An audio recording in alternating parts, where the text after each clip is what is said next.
Olá, eu sou o Fernando Capês e começa agora o Discutindo Direito.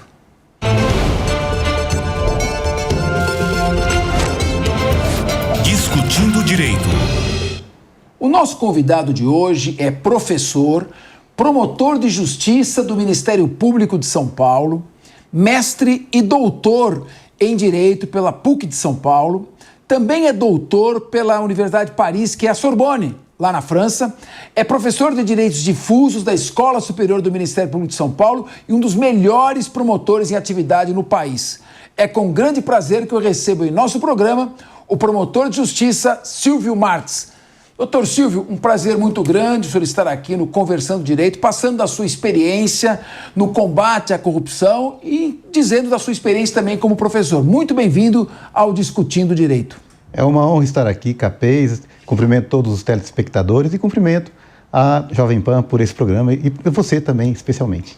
Muito bem. Doutor Silvio, o senhor é promotor só na Promotoria do Patrimônio Público, que é a promotoria, o braço do Ministério Público de combate à corrupção. O senhor está nessa promotoria há 25 anos. O que o senhor diz dessa sua experiência? Como o senhor classifica hoje o nível de corrupção em nosso país, em comparação com outros países do mundo? O que falta fazer para aperfeiçoar o combate? Como o senhor vê, na sua experiência do dia a dia de tantos anos, o momento que o Brasil atravessa?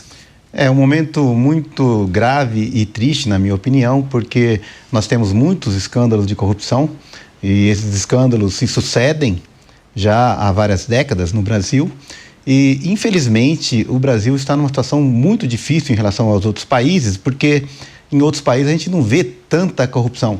Eu estou me referindo a países europeus, aos Estados Unidos, em que as pessoas nos perguntam, me perguntam, como pode ter tanta corrupção assim no Brasil? Né? Então, nós temos legislação adequada para combater a corrupção, inclusive leis melhores do que países europeus. Mas, infelizmente, a quantidade de pessoas que se envolvem com a corrupção é muito grande e causa até estupefação a autoridades internacionais. Eu, por exemplo, sou membro de um grupo internacional, a Corruption Hunters Network, que é uma... Corruption Hunters, caçadores de corrupção, a rede de caçadores de corruptos. Exatamente. É uma rede formada por cerca de 20 membros, é uma espécie de um grupo, né, que é financiado pelo governo da Noruega. E os colegas de outros países não acreditam no nível de corrupção que nós temos aqui, os valores envolvidos, né? E como é feito esse combate aqui no Brasil. Então, eles têm muito interesse nisso e eu vejo com tristeza que nós, infelizmente, temos um nível de corrupção muito grande se comparado o país com outros estados, né? Então, é lamentável que nós tenhamos tudo isso. Bom, vamos falar então um pouquinho das leis, da evolução da legislativa a respeito disso e das dificuldades que ainda enfrentamos. Eu me recordo, no início da atuação da promotoria, eu estava lá na promotoria, que chamava Promotoria da Cidadania, hoje é Promotoria do Patrimônio Público. Na primeira ação que nós entramos, tivemos que invocar uma lei de 1958, que é a Lei Bilac-Pinto. Era uma lei tão imperfeita que as ações até hoje estão em andamento e ninguém sabe como solucioná-las. Veio então a lei de improbidade. Eu queria que o senhor falasse um pouco, as pessoas querem saber a evolução legislativa, que leis que nós temos hoje que poderiam possibilitar um combate mais eficaz, porque depois das leis eu vou fazer outra pergunta sobre as dificuldades de executá-las. Mas, em termos de leis, o que nós temos hoje aqui, o nosso público quer saber? Bem, na verdade, o combate à corrupção se dá em dois campos, né? O campo penal, com os inquéritos e processos criminais, e em relação à parte criminal nós temos o Código Penal, que foi atualizado, temos a lei de combate aos cartéis, ao crime organizado, à lavagem de dinheiro, nós temos convenções internacionais criminais que tratam desse combate, como por exemplo a Convenção de Mérida de 2003, que o Brasil ratificou em 2006, e que tudo isso é utilizado, todo esse arcabouço jurídico, ele é utilizado no combate ao crime organizado e à corrupção no âmbito penal. E no âmbito civil, nós temos sim a legislação, a começar pela Lei de Improbidade Administrativa, que entrou em vigor em 1992, e que foi reformulada recentemente, eu diria mutilada recentemente, em 2021, como todos sabem, pelo Congresso Nacional Brasileiro, que reduziu o alcance dessa lei, né? Mas ainda é possível combater a corrupção no âmbito civil pela Lei de Improbidade, pela Lei da Ação Civil Pública, que é de 85, e pela Lei Anticorrupção, ou a lei que trata basicamente, né, de fraudes em licitação, em relação a cartéis também, ela atua. Então nós temos essas leis atuais que tratam do combate à corrupção no âmbito civil, e elas têm sido utilizadas com uma certa frequência, né, pelo Ministério Público, pela Advocacia Pública, e isso tem trazido bons resultados, bons casos de recuperação de valores, né? E também, eu até diria, a legislação brasileira, conjugada com as convenções internacionais, tem ajudado, inclusive, o Brasil a recuperar dinheiro ou bens que se encontram no exterior. Então, eu posso dizer que, sim, nós temos alguma legislação, uma legislação razoável, né? Com exceção da Lei de Improbidade, que, como eu disse, foi mutilada, lamentavelmente, pelo Congresso Nacional em 2021. Então, nós temos, sim, alguma legislação importante sobre o combate. Agora, doutor Silvio, nós tivemos a lei de lavagem de dinheiro, que é uma lei que possibilitou também o combate a esse tipo de crime. E antigamente precisava ter um rol restrito de crimes. Só existe lavagem de dinheiro se for lavado o dinheiro desses crimes. Depois houve uma modificação para qualquer crime que houver a lavagem de dinheiro, se caracteriza esse delito. E temos a lei das organizações criminosas. Queria que o senhor falasse um pouquinho, rapidamente, sobre essas duas leis, porque depois eu vou entrar na sua grande especialidade, que é o combate à improbidade administrativa. Mas queria antes que o senhor falasse no que tem colaborado a lei das organizações criminosas, né, 2013, e a lei de lavagem de dinheiro, 98. Como é que essas leis têm auxiliado o Ministério Público Federal e Estadual a combater esse tipo de criminalidade voltada à corrupção e tráfico de drogas e outros crimes? Sim, a criminalidade organizada, ela atua no âmbito nacional e internacional. E essas leis têm ajudado o combate ao crime de corrupção, conjugado com organização criminosa, né? Então, nós podemos utilizá-las no âmbito criminal. Os colegas da área criminal têm utilizado efetivamente essas duas leis no combate, mas no âmbito criminal a situação tem sido um pouco difícil, porque os delegados, inclusive, reclamam, né, que é feito um trabalho de investigação, ou mesmo os promotores, é feito um trabalho de investigação, mas no judiciário, às vezes, tudo isso é anulado, tudo isso cai por terra por nulidades assim, absurdas, né, que levam à perda de todo um trabalho. Então, no âmbito criminal tem esse problema. E no âmbito civil, eu acho que você vai querer falar mais sobre o âmbito civil, mas por favor. Então, porque no âmbito criminal há uma certa desilusão da população. Quantas grandes operações, podemos até listá-las aqui, que foram realizadas, principalmente pela Polícia Federal, pelos Ministérios Públicos Estaduais, pelo MP Federal, e acabaram todas anuladas por algum vício, alguma irregularidade, que a população fica até na dúvida. Será que as autoridades não sabem investigar ou será que forçaram a barra para anular? Enfim, a conclusão é que não houve um combate efetivo. Houve um grande escândalo, né, uma grande publicidade e no final não se resolveu. No âmbito civil, quais são as dificuldades e quanto que a promotoria em que o senhor trabalha, é importante que as pessoas saibam, o senhor explicar isso, que é uma promotoria que atua no âmbito civil, explicar o que é a lei de improbidade, o que faz a promotoria e quanto que ela já recuperou para os cofres públicos. Vamos lembrar que é uma promotoria que atua no âmbito da capital. Queria que o senhor explicasse mais ou menos isso para a população que não sabe do trabalho do senhor. Sim, no âmbito civil, nós também combatemos a corrupção, genericamente falando. Então, um crime, por exemplo, de corrupção que é previsto no Código Penal, na Lei de Improbidade Administrativa, como eu disse, de 92, tem lá um tipo que trata exatamente do crime de corrupção. Então, nós combatemos a corrupção no âmbito civil. Ela tem sido utilizada de uma forma, eu diria, hoje em dia, muito responsável, porque os tribunais têm dado à prova o mesmo tratamento da área criminal. Ou seja, a prova tem que estar muito bem produzida para que haja uma eventual condenação, né, dos agentes ímprobos, e as pessoas envolvidas com os agentes ímprobos, porque essa lei ela é aplicada para o agente público e para o particular, desde que envolvido com o agente público. Quer dizer, então, que um agente público que pratica, por exemplo, um ato de corrupção, ele recebe um processo criminal, é condenado e cumpre uma pena de prisão, perde a liberdade, uma outra pena no âmbito criminal. Mas esse mesmo crime de corrupção, ele tem uma consequência no âmbito civil. E aí que entra a sua promotoria, como é a lei de improbidade, como a tua promotoria atua nesses casos, ou seja, as consequências e efeitos civis de atos que também correspondem a crimes contra a administração pública. Sim, após a instalação de um inquérito civil e da respectiva ação civil de improbidade administrativa, essas pessoas que são processadas por improbidade administrativa, elas podem, primeiro, perder os bens que eventualmente obtiveram ilegalmente. Perfeito. Elas podem ser obrigadas a pagar indenização pelo prejuízo sofrido pelo erário, sofrer pena de multa, suspensão dos direitos políticos, proibição de contratar com o poder público. Então, a lei de improbidade, ela tem o que nós chamamos de cominações, né? Ou seja, consequências que podem levar, inclusive, a transferência desses bens que foram eventualmente desviados ou decorrentes de enriquecimento ilícito para o poder público, para o órgão vítima, né, dos atos de improbidade administrativa.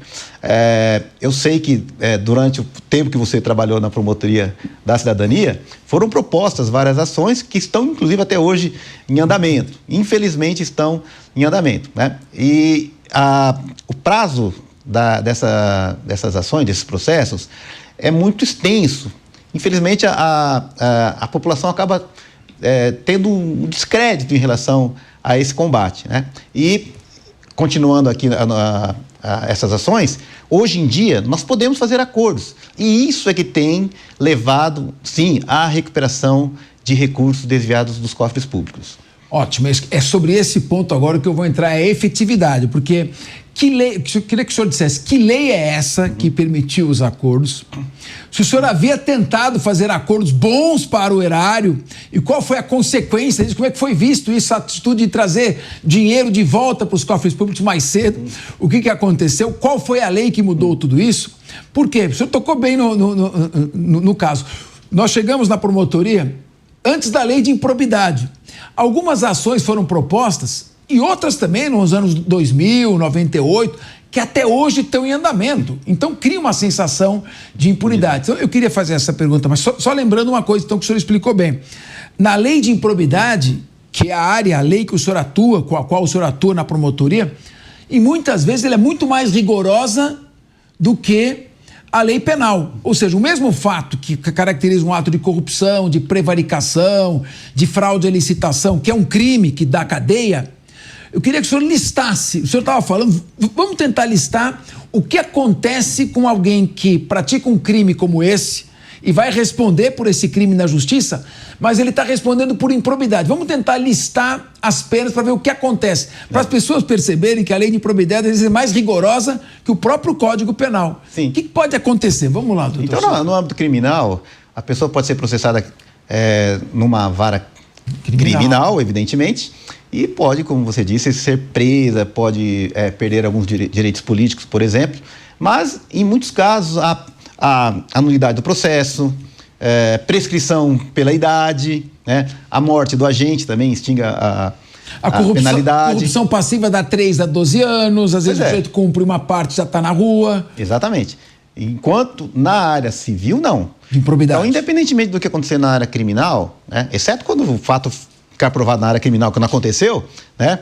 Então, isso não gera efeitos na área civil. Então, nós podemos continuar o processo de improbidade, apesar do que aconteceu no âmbito criminal, né? Então, nós podemos atuar na área civil.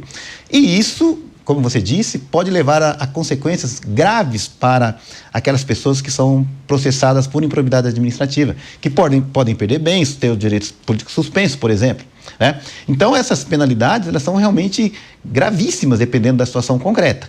E a partir dessas ações de improbidade, né, nós podemos, como você perguntou sobre a questão dos acordos, né? Uhum. Então, se houver desvio de dinheiro público, prejuízo ao patrimônio público, por exemplo, ou enriquecimento ilícito, né? Nós podemos fazer acordos que levam à recuperação de valores por conta do texto da própria Lei de Improbidade Administrativa, né?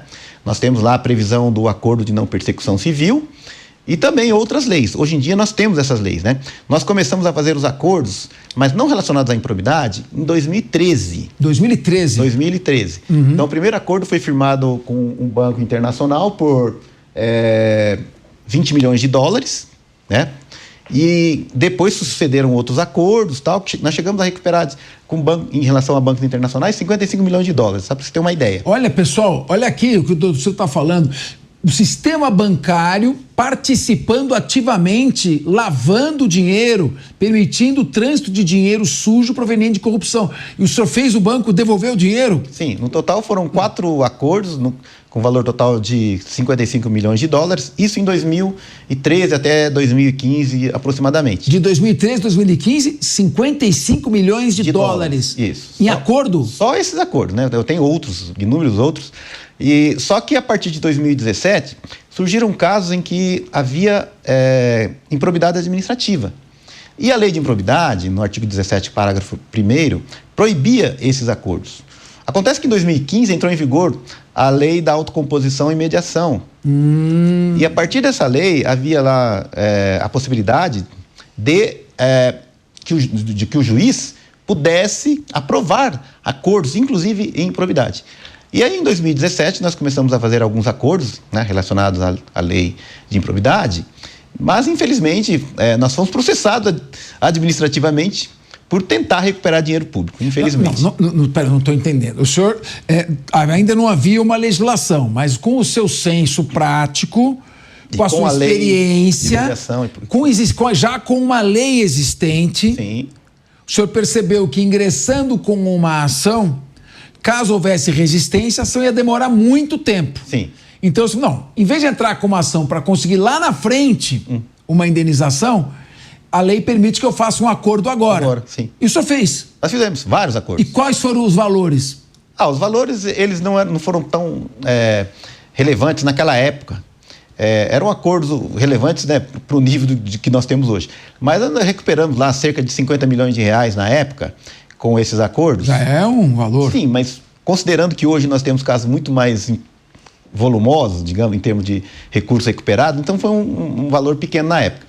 E fomos processados porque alguns Processado, o que o senhor diz, é na corregedoria, coisa de disciplinar, né? Não processo... Não processo criminal, processo disciplinar, que poderia levar, por exemplo, a uma advertência ou até uma suspensão, né? Se eu tivesse arquivado, talvez não teria sido... Se eu tivesse arquivado por falta de provas, não teria acontecido nada. Mas como a gente estava, eu e outros colegas tentamos recuperar dinheiro público, fomos, infelizmente, processados administrativamente, lamentavelmente. No fim das contas, ninguém foi condenado, todo mundo foi absolvido, né?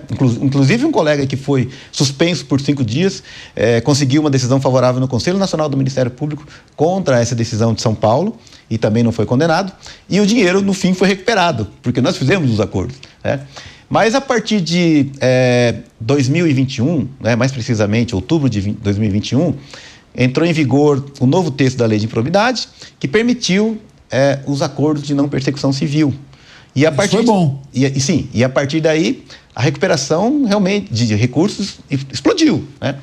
Nós fizemos acordos de 1 bilhão... $1 bilhão de reais? 1 bilhão de reais com uma concessionária de rodovias. Fizemos um outro acordo de 1 bilhão e 50 milhões de reais com uma entidade de ensino. Fizemos acordos relacionados à corrupção aqui no município de São Paulo, um ex-prefeito que desviou de dinheiro público. Fizemos acordos que hoje chegam a 810 milhões de reais de recuperação. Então, estão vários casos... Eu quero perguntar, que as pessoas estão querendo perguntar isso agora. Isso é dinheiro já nos cofres públicos ou ainda é discussão que vai entrar? O que são esses acordos? Não, esses acordos, eles prevêem o pagamento, muitas vezes parcelado, mas não um parcelamento muito extenso, né? Mas a maioria desses valores, o total só do meu cargo de recuperação, já chegou a 3 bilhões e 700 milhões de reais de recuperação de recursos. Só no seu cargo? Só no meu cargo. Nós estamos falando de 10 promotores na área da improbidade. O senhor, claro, o senhor é um promotor de destaque, está há muitos anos lá, mas só na sua promotoria, a Promotoria do Patrimônio Público do Ministério Público de São Paulo, ali representada pelo senhor, recuperou 3,7 bilhões de reais aos cofres públicos estaduais e municipais. Tudo isso mediante esses acordos que eu mencionei alguns acordos aqui, e, claro, não foi só trabalho meu, né? Não posso falar que foi trabalho meu, foi trabalho de outros promotores, comigo, né? Trabalhando comigo. Então, esses acordos, eles aceleraram a recuperação de ativos e também é importante para as empresas e pessoas envolvidas. Eles foram importantes. Porque uma empresa que todo ano tem que colocar no balanço que tem uma dívida em razão de uma ação pendente, exatamente. Então, aquela empresa, a partir do acordo, ela já regulariza, resolve o problema interno, inclusive o problema de confiança, né, da população, de outras empresas, do mercado, em relação a ela, né, tratando especificamente das empresas. Porque, a partir do momento que faz acordo, o problema acaba, né, porque já fica só uma dívida, você paga ao erário, e isso causa o que nós chamamos de pacificação social, né? Então é muito importante. Segurança jurídica. As empresas podem evitar um grave prejuízo no futuro, né? Porque a partir do momento que o processo demora muito para acabar, também aumenta a correção monetária, os juros. Então vai chegar uma hora que, se não fizer um acordo, pode quebrar uma empresa, né? Uma ação, um processo por improbidade administrativa. Porque com um acordo acontece uma coisa muito importante. Vamos imaginar que existam 10 empresas envolvidas com um agente público e essas empresas estão também respondendo por improbidade administrativa. Nós podemos, com um acordo, fazer a divisibilidade do total da dívida. Ao passo que, se houver condenação, a empresa ela pode ser incluída na solidariedade e ter que pagar todo o valor. Pagar tudo sozinha. Pagar tudo sozinha. Então, as empresas preferem fazer os acordos do que correr o risco de depois serem condenadas a pagar um valor exorbitante, um valor, assim, vultoso, né? Finalmente, uma lei inteligente, então, porque uma ação de improbidade onde não tem acordo, ela pode demorar até mais de 20 anos. Para a empresa é péssimo, porque ela fica com aquilo no balanço. Posso vir a ser condenada a pagar agora 2 bilhões, 3 bilhões, 10 bilhões, cada vez aumenta mais. Então cria uma insegurança que desvaloriza a empresa. Para a sociedade é ruim, porque ela não vê o dinheiro nunca, né? E o Ministério Público também acaba tendo uma sucessão de promotores pelo tempo, né? Nós mesmos entramos juntos com uma ação, você falou de concessionários, entramos com uma ação, na época não se podia fazer acordo, até hoje, né? Não foi julgada definitivamente. Até hoje não foi julgada definitivamente. Agora eu queria que o senhor dissesse, por que as empresas acabam sendo guindadas a fazer esse acordo no direito civil, na área civil, no cível? Porque a pena as penas de improbidade pode ser, então, vamos listar, obrigação de reparar o dano, indenizar tudo. Isso. Depois, uma multa no valor do prejuízo causado. Isso, ou mais. Ou até mais. Depois você tem suspensão de direitos políticos. Ou de direito de contratar com o poder público. Proibição de contratar com o poder público. Né? E uma série fora o bloqueio de bens, que enquanto a ação está correndo, os bens estão bloqueados. Muitas vezes são bloqueados. Quer dizer, agora, quando o senhor pensou em fazer esse acordo, antes propriamente, em 2013, houve uma resistência, mas aquilo era a sua experiência que ditava no dia a dia da promotoria. E qual é a experiência que o senhor teve quando foi à França fazer o seu doutorado na Sorbonne? Qual foi a sua interação e, já emendando a pergunta, e a sua experiência neste grupo internacional de caçadores de corruptos, de 20 promotores do mundo inteiro, do qual o senhor faz parte? Pois em 2013, nós já tínhamos uma experiência muito grande, principalmente com colegas dos Estados Unidos, da Suíça, da França, da Alemanha, da Inglaterra, e lá os acordos sempre foram possíveis, principalmente na área criminal. Então, nós temos vários tipos de acordo. Por exemplo, o acordo de não persecução criminal nos Estados Unidos, na Inglaterra, né? E em outros países do common law, né? Do direito comum, né? Então, nós tínhamos já uma experiência porque os colegas faziam acordos na área criminal resolvendo o problema civil, né? Então, aquilo ali chamou muito a minha atenção, né? Porque, trabalhando na cooperação jurídica internacional, né, a gente percebia que outros países estavam muito mais avançados do que o Brasil nessa área. Então, você se recorda muito bem que na área criminal foi uma dificuldade para conseguir o acordo. Na área civil, muito mais. A área civil sempre foi o primo pobre, né, do direito, porque nunca... Ninguém dava atenção para a reparação do dano, não é? Reparação do dano provocado pelo crime. Sim. O foco era na prisão só. Exatamente. E ninguém se preocupava muito com a recuperação dos valores desviados, das consequências no âmbito civil, etc. Então, essa experiência prática me levou a tentar mais um segundo doutorado. Eu já tinha um primeiro doutorado aqui na PUC de São Paulo, e aí eu procurei fazer um doutorado sobre cooperação jurídica internacional e procurei entender como se fazia o combate à corrupção em vários países, mas principalmente na França, porque é uma tese franco-brasileira, né? Claro, uma tese basicamente francesa, mas que envolvia o Brasil também, que eu tratei da cooperação jurídica internacional. E aí eu pude perceber que o caminho era esse. O caminho era resolução consensual, né, em vez de partir para o embate. Agora, doutor Silva, eu lembro que o senhor esteve, e não tinha legislação ainda, o senhor esteve na Suíça buscando dinheiro que estava ali em Jersey, na Suíça, dinheiros que haviam sido desviados de obras públicas. O senhor esteve lá, houve cooperação naquela época, o Ministério Público Suíço acabou, ou faltavam instrumentos para isso? Na verdade, quando nós começamos a investigação, por exemplo, a Convenção da ONU contra a Corrupção, como eu disse, que foi assinada na cidade de Mérida, no México, em 2003, ela não estava em vigor ainda no Brasil. Ela entrou em vigor em 2006 no Brasil. E, portanto, a cooperação, num primeiro momento, foi muito difícil de obter, principalmente de paraísos fiscais, né? Então, em Jersey, por exemplo, a cooperação foi muito difícil. Agora, na Suíça, na França, na Inglaterra e nos Estados Unidos, a cooperação foi possível a partir do momento que nós obtivemos prova de corrupção. Então, uma vez obtida a prova de corrupção, tudo foi destravado no exterior e a partir daí que nós conseguimos a recuperação de recursos. Naquela época foi preciso demonstrar primeiro o crime para buscar a recuperação no sítio. Para obter os documentos e depois obter a recuperação. Hoje não precisa mais. Hoje a improbidade por si só já carrega, né, a possibilidade de uma recuperação.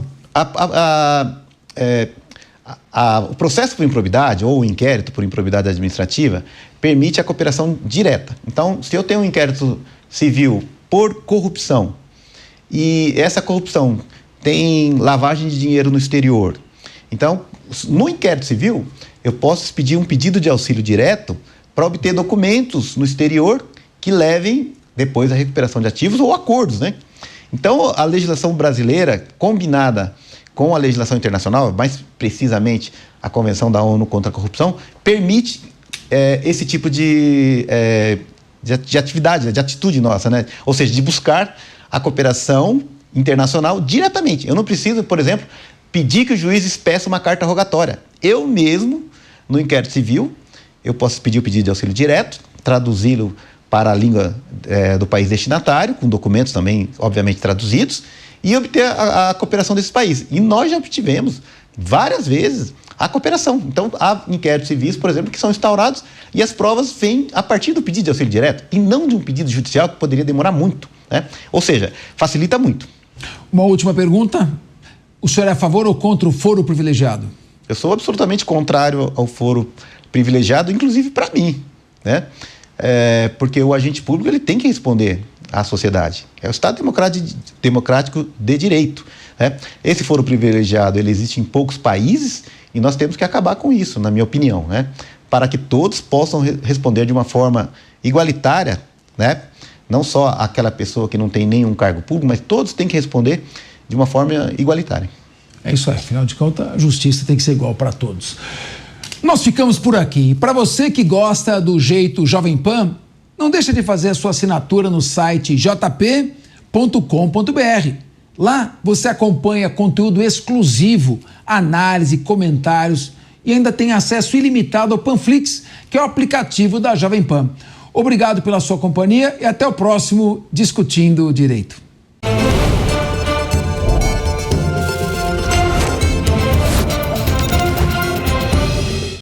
A opinião dos nossos comentaristas não reflete necessariamente a opinião do Grupo Jovem Pan de Comunicação. Realização Jovem Pan.